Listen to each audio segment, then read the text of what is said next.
Bismillahirrahmanirrahim. Assalamualaikum warahmatullahi wabarakatuh. Pemirsa MTA yang budiman, kembali lagi bersama saya Muhammad Dahlan pada program Tafsir Kabir. Yang insya Allah dalam episode kali ini kita akan mengupas sebuah ayat dari Al-Quranul Karim, lanjutan daripada episode sebelumnya, yaitu Quran Surah Al-Baqarah ayat yang ke-23. Yang bunyinya, A'udzubillahi minasyaitonirrajim, Bismillahirrahmanirrahim. Alladzi ja'ala lakumul arda firasyaw was samaa'a binaa'a wa anzala minas samaa'i ma'an fa akhraja bihi minas samarati rizqal lakum. Fala taj'alu lillahi andadaw wa antum ta'lamun.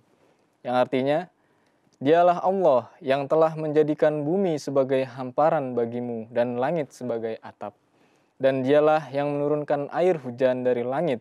Lalu Dia menghasilkan dari hujan itu buah-buahan sebagai rezeki untukmu. Karena itu janganlah kamu mengadakan tandingan-tandingan bagi Allah, padahal kamu mengetahui. Baik pemirsa, langsung saja kita sapa narasumber kita. Assalamualaikum Pak Fazal. Waalaikumsalam. Sehat ya Pak ya pada hari ini? Alhamdulillah. Alhamdulillah Pak. Baik Pak, episode kali ini adalah lanjutan daripada episode sebelumnya yang membahas berkenaan dengan tafsir Al-Quran Surah Al-Baqarah ayat ke-23. Baik Pak, pertanyaan selanjutnya adalah sejalan dengan ayat ini bahwa Allah Ta'ala telah menciptakan langit dan bumi beserta isinya Pak. Pada pertanyaan terakhir episode sebelumnya adalah berkenaan dengan Allah Ta'ala menciptakan manfaat bagi manusia. Nah, sekarang adalah kebalikannya Pak.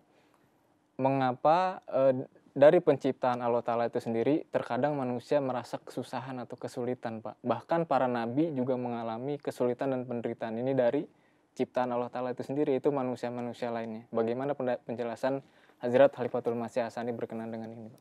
Silakan. Baik, terima kasih. Memang nyatanya seperti itu bahwa Allah Ta'ala menciptakan alam semesta ini beserta isi-isinya termasuk manusia dan makhluk lainnya. Itu sungguhnya untuk manfaat bagi manusia itu.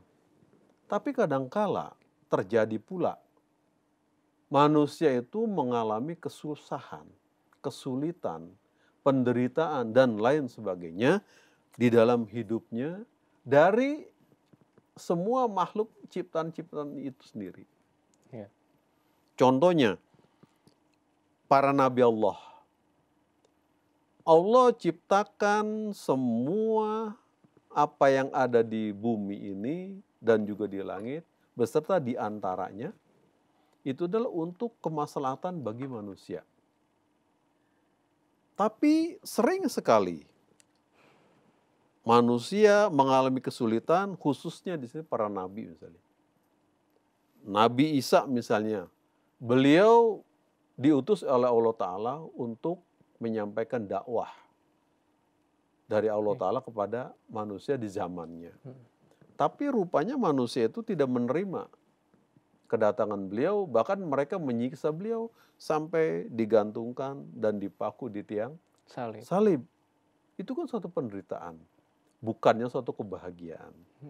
Kemudian contoh lainnya, Nabi kita Muhammad Rasulullah Sallallahu Alaihi Wasallam juga menyampaikan dakwah yang Allah perintahkan kepada beliau untuk disampaikan kepada orang-orang di Mekah, di Madinah. Tapi manusia di zaman itu pun melawan beliau, sampai beliau dilawan, diusir dari tanah kelahirannya. Dan beliau terus dikejar untuk dibunuh oleh mereka. Begitu pula Hadrat Masih Maud zaman sekarang ini, beliau juga diutus oleh Allah Ta'ala untuk menyampaikan dakwah Islam yang benar kepada manusia. Tapi manusia di zaman beliau pun menentang dan melawan habis-habisan. Bahkan ada yang berbuat makar untuk menjebloskan beliau ke penjara. Tapi bagaimana, apakah semua itu artinya bahwa utusan-utusan itu gagal? Tidak. Semua nabi-nabi, semua rasul-rasul Allah yang diutus ke bumi ini untuk menyampaikan pesan Allah kepada manusia di zamannya, itu semua mengalami kesuksesan. Dan kegagalanlah yang ada di pihak manusia yang menentang utusan Tuhan itu. Nabi Muhammad terutama adalah Seorang nabi yang paling sukses di antara semua nabi lain yang menyampaikan dakwah ilallah kepada manusia. Kesuksesan beliau ini diakui oleh semua orang manusia di dunia ini. Bahwa dalam waktu singkat 23 tahun beliau sukses merubah manusia Mekah, penduduk Arab yang tadinya tidak bertuhan menjadi manusia yang bertuhan.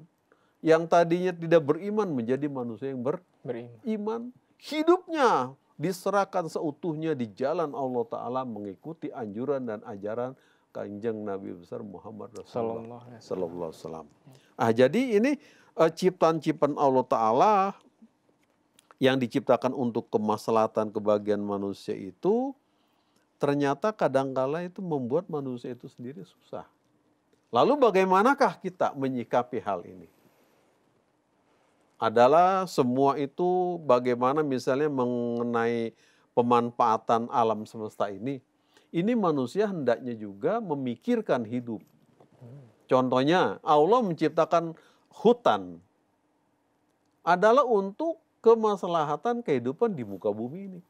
Tapi manusia serakah, ditebang semuanya habis, gundul gunung itu akhirnya turun. Hujan besar dan terjadilah banjir bandang. Hanyut seluruhnya. Termasuk rumah manusia yang ada di tepi sungai, bahkan di daratan lainnya. Ini siapa yang salah? Manusia sendiri. Kenapa? Karena dia tidak memikirkan sesungguhnya alam semesta ini ada peraturannya. Kalau ditebangnya tanam lagi, gantinya jangan digundulkan, ditinggalkan seperti itu. Nah ini jadi keseimbangan hidup. Kalau dinilai atau dilihat dari segi kerohaniannya, seperti itu pula. Bahwa bumi ini kadang kering karena sudah lama tidak turun hujan. Manusia pun kesusahan. Allah Ta'ala pun seperti itu pula.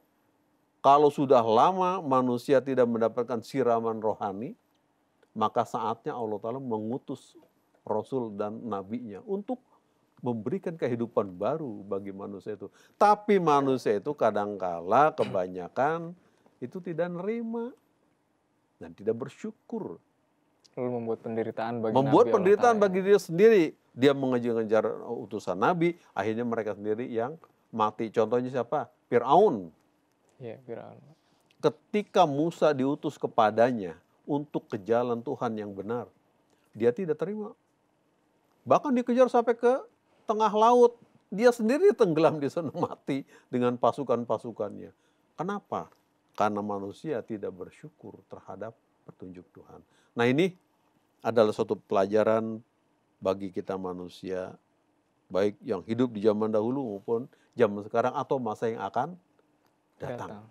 Jadi kita bersyukurlah bahwa dengan datangnya Rasulullah Muhammad SAW, di mana Allah Ta'ala menurunkan Quran Karim sebagai petunjuk, sebagai jalan, way of life kata orang Kulon, ya, itu atau jalan, petunjuk jalan yang enak, yang benar untuk dalam kehidupan, itu Quran Karim.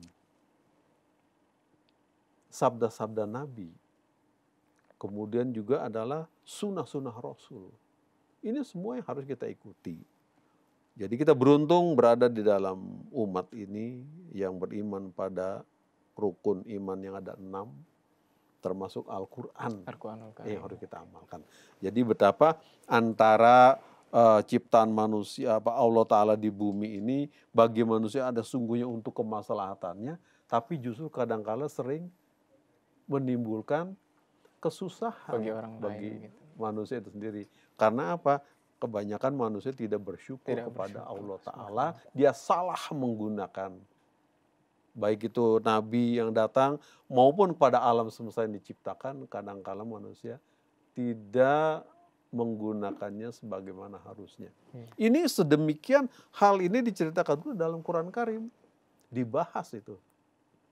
Diceritakan. Nah Huzur menjelaskan di sini mengapa manusia kadang mengalami kesusahan, padahal Allah menciptakan bumi sebagai hamparan tempat hidup, langit sebagai tudung atapnya, kemudian dari bumi lahir tumbuhan, dia makan di sana, dia tidur di sana, tanah bisa diatur tempat tinggal, manusia, hewan, dan lain-lain hidup di sana sama-sama. Tapi kadangkala manusia itu sendiri mengalami kesusahan, tadi sudah disebutkan contohnya, karena serakahnya manusia, hutan dibabat habis. Menyebabkan kesusahan untuk mereka sendiri. Akhirnya timbul kesusahan bagi mereka sendiri. Baik Pak, tadi telah kita simak, telah kita dengarkan cerita-cerita atau kisah-kisah ya Pak, yang mana penderitaan-penderitaan yang dialami oleh manusia itu sendiri adalah akibat daripada perbuatan mereka sendiri ya Pak. Betul. Seperti penderitaan yang mereka lakukan kepada para nabi, ujung-ujungnya mereka juga yang mendapat penderitaan itu sendiri ya Pak. Yeah. Baik Pak, pertanyaan selanjutnya adalah apakah ada kisah-kisah lain atau contoh-contoh lain yang bisa menjadi penguat iman berkenaan dengan orang-orang atau yang orang-orang pilihan Tuhan yang Allah Ta'ala telah ciptakan lalu mendapat penderitaan dari orang-orang yang bisa menjadi penguat iman bagi kita semua Pak? Ya. Ada. Di dalam hal ini Huzur juga memberikan contoh-contoh lain di dalam tafsir ini mengenai hal-hal, kejadian-kejadian, peristiwa-peristiwa, waqiah-waqiah yang memperkuat iman kita. Adalah misalnya yang paling dekat dengan kita sekarang adalah Masih Maud. Itu Masih Maud alaihissalam ketika suatu kali beliau tinggal di Sialkot, di satu rumah bertingkat 2. Itu di tengah malam beliau, banyak orang tidur di rumah tersebut di lantai 2. Di tengah malam tiba-tiba beliau terbangun dan mendengar suara kertek seperti itu. Ada isyarat seperti mau roboh. Oh, iya. Itu beliau bangunkan semua orang yang ada tidur di dalamnya itu supaya keluar. Tapi rupanya orang-orang juga menganggapnya ini suatu lelucon. Ini ngapain Mirza bangun-bangun orang tidur tengah malam. Kata Masih Maud, kamu semua segera keluar, nih rumah akan ambruk katanya sebentar lagi. Mana bisa rumah segini kokoh kuatnya mau ambruk. Mereka tidur terus, ditarik lagi dikeluarin. Akhirnya mereka pun ya mau juga keluar. Segera turun ke lantai bawah melalui tangga. Masih Maud katakan, aku akan keluar terakhir dari kamar ini supaya kamu semua selamat dari ambruknya bangunan ini. Mereka sambil bersungut-sungut, ya namanya lagi ngantuk, sambil ngegerutuk, keluar juga semua, turun. Masih Maud katakan sudah selesai semua, lalu beliau lompat dari pintu, dan begitu lompat sekitar 2-3 meter di sana, ambruklah itu bangunan, ke bawah, hancur. Itu mereka baru yakin dan percaya bahwa sesungguhnya apa yang dikatakan oleh utusan Tuhan itu benar adanya. Jadi peristiwa penguat iman seperti ini. Ini yang ditunjukkan Allah Ta'ala. Bahwa orang itu adalah utusannya. Banyak lagi peristiwa-peristiwa kalau kita kembali flashback kepada zaman dahulu. Ketika mana Muhammad Rasulullah SAW juga menyampaikan dakwah ilallah kepada penduduk Mekah dan Madinah. Kepada orang-orang Quraisy yang memusuhi beliau. Itu banyak peristiwa hal itu terjadi pula.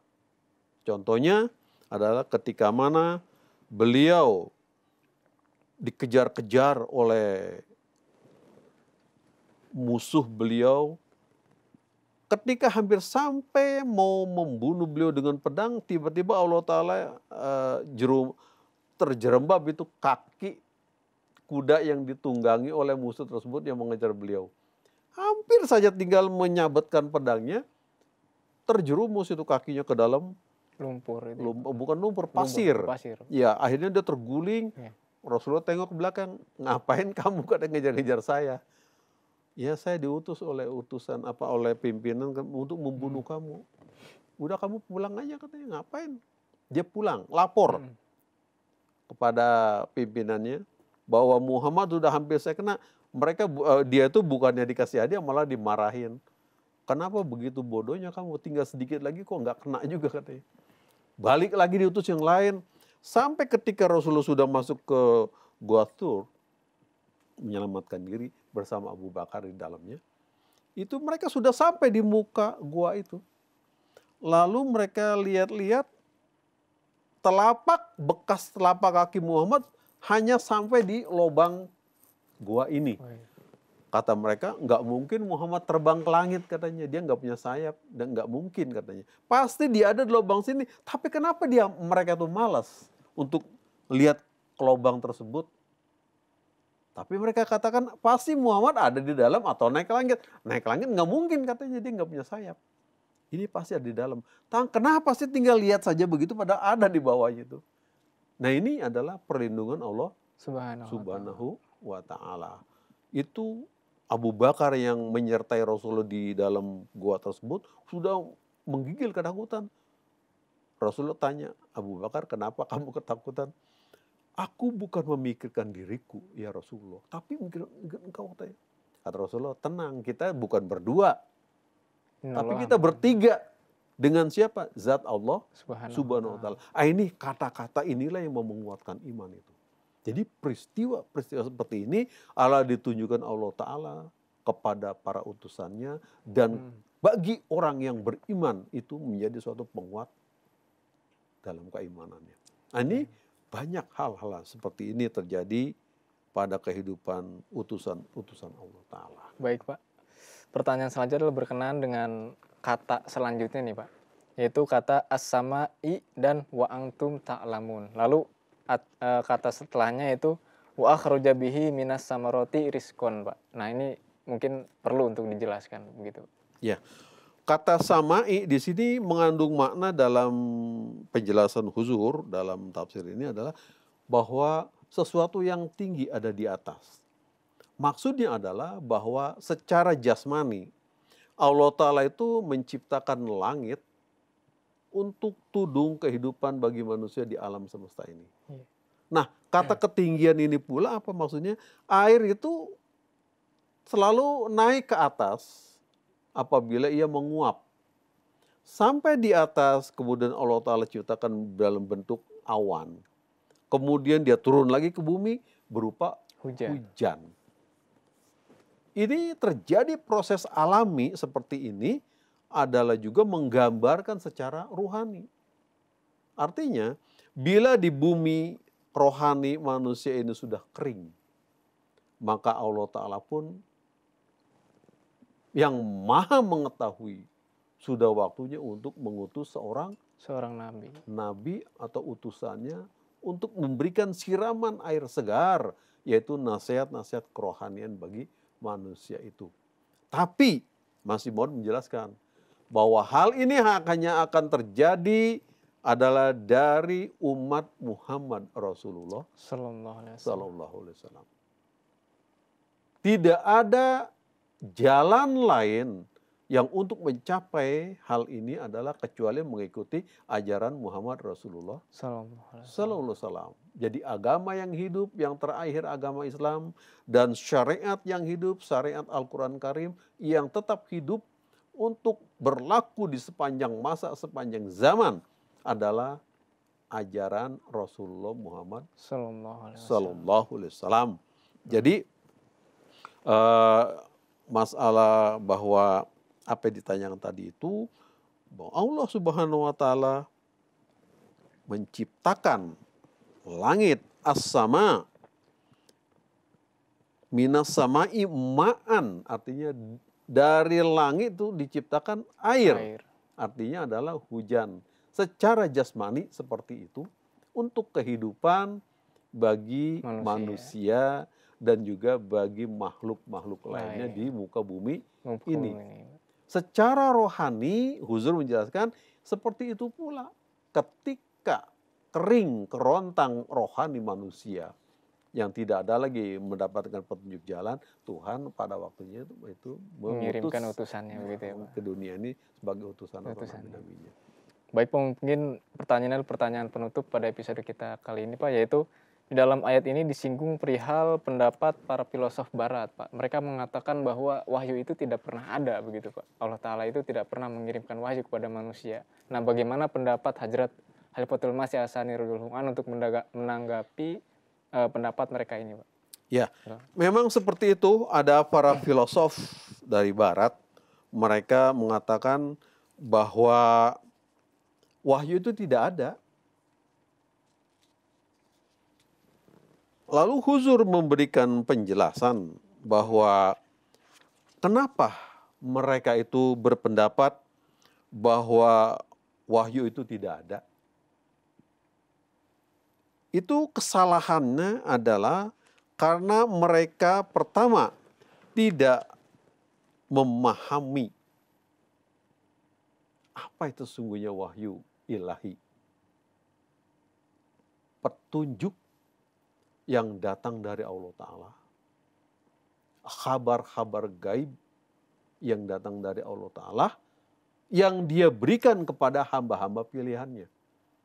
Jadi kalau manusia itu sendiri sudah tidak ada keyakinan, tidak ada lagi kepercayaan terhadap sumber yaitu ilahi sendiri yang memberikan petunjuk, lalu manusia itu pasti akan melenceng. Seperti tadi para filosof itu. Nah, Huzur di dalam tafsir ini menjelaskan penyebabnya itu ada dua, kata Huzur. Kenapa mereka berpendapat seperti itu adalah bahwa karena pertama mereka itu tidak paham. Yang kedua karena mereka memang lahir di negeri-negeri barat, negeri-negeri Kristen yang sudah sejak lama panjang sekali waktunya tidak pernah ada turun wahyu. Tidak pernah ada manusia yang menerima wahyu, petunjuk dari Allah Ta'ala. Itu kan terakhir datangnya Nabi Isa, dari orang barat itu, dari Yahudi. Nabi Musa, Nabi Isa, terakhir itu. Tidak ada lagi dari sana turun wahyu-wahyu, pindahlah ke padang paran, yaitu datangnya Muhammad Rasulullah Sallallahu Alaihi Wasallam, dan orang yang mengikuti ajaran Muhammad SAW inilah yang akan mendapatkan terus siraman-siraman rohani dari langit, yaitu dengan diutusnya para utusan Allah Ta'ala ke bumi ini. Dengan mengikuti ajaran Al-Quran Karim yang telah dibawa oleh Nabi Muhammad Rasulullah SAW. Jadi yang mereka penyebabnya itu adalah karena mereka pertama tidak paham ya, tidak mengetahui apa sih maknanya wahyu itu. Yang kedua karena mereka memang sudah kering sekali, tidak pernah melihat dan tidak pernah mereka mendapatkan ada manusia yang menerima wahyu. Sehingga para filosof tersebut membuat rekayasa. Kira-kira Tuhan ini ada tapi tidak seperti ini katanya. Tidak ada wahyu atau tidak ada petunjuk. Dan mereka membuatlah hal-hal pemikiran lain. Kata Huzur, semua apa yang mereka sampaikan sebagai penyodoran pendapat mereka itu adalah, Huzur katakan, ini suatu hal yang batil. Saya siap, kata Huzur, dengan rasa kasih sayang kepada mereka untuk memperbaiki dunia rohani mereka. Keimanan mereka akan menjadi segar dengan mengikuti, syaratnya mengikuti Al-Quran, mau mengikuti ajaran Rasulullah Muhammad SAW. Saya, kata Huzur kedua, siap untuk memberikan bukti-bukti yang kuat dengan dalil dan juga dengan pengalaman yang ada bahwa Tuhan itu ada dan dia menurunkan petunjuk yang disebut ilham dan wahyu sebagai petunjuk hidup bagi manusia. Nah, ini hanya ada di dalam Islam, yaitu Al-Quran Karim, yang terus berlaku untuk selamanya. Agama lain tidak ada, sudah kering semua, tidak ada. Berapa banyak agama yang ada di dunia ini, semuanya sudah kering secara rohani. Hanya Al-Quran yang masih tetap segar. Dan ini dibukakan oleh Hadrat Masih Maud alaihissalam yang dikupas dengan panjang lebar oleh Khalifatul Masih kedua dan dihidupkan terus dipelihara oleh para khulafa selanjutnya yang sekarang sudah sampai kepada khalifah yang kelima di dalam jemaat ini. Jadi sungguh beruntung manusia yang beriman mengikuti ajaran ini, yaitu Al-Quran Karim, dan mengamalkan contoh-contoh praktek-praktek hidup yang telah ditunjukkan, yang telah dicontohkan, yang telah diamalkan oleh baginda Rasul Muhammad Sallallahu Alaihi Wasallam. Jadi tadi kenapa orang-orang filosof Barat itu mengatakan bahwa wahyu tidak ada, ilham tidak ada, terbukti salah karena mereka salah semua. Kata Huzur, saya siap memberikan bukti yang nyata bahwa yang benar adalah ini, Itu beliau tawarkan seperti itu. Baik Pak, jazakumullah atas segala penjelasannya. Mungkin penjelasan daripada tafsir Quran surah Al-Baqarah ayat 23 ini sudah selesai Pak. Nanti pada episode selanjutnya kita akan lanjut kepada ayat selanjutnya begitu Pak. Insya Allah. Baik pemirsa, alhamdulillah kita telah mendengarkan dan menyimak penjelasan dari narasumber kita, yaitu Bapak Maulana Fazil Muhammad Mubashir. Semoga kita semua mendapatkan taufik dari Allah Subhanahu wa taala untuk dapat mengamalkan perintah-perintah Allah taala dalam Al-Qur'an dan menjauhi larangan-larangannya.